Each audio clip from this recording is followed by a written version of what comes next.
অনালী দেব গুরু চঞ্চল গরি স্থির প্রভৃতিরা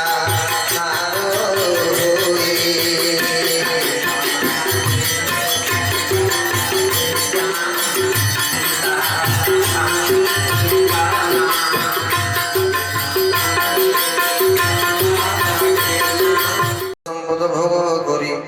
ঐশ্বর্য সম্পদ ভোগরে নৌসমন্দান্দ বুদ্ধিরে বারদা ইন্দ্রাণীଙ୍କୁ দে ইন্দ্রম স্বর্গ ভুবନରେ তুমতে ভোজগ বিধিরে ইন্দ্রাণী গুরুমতে উত্তর গুরু দিলে গুরু এ মন্দ বিচারিলে অতীব সম্ভব বইলে অনেক তপস্যার ফলে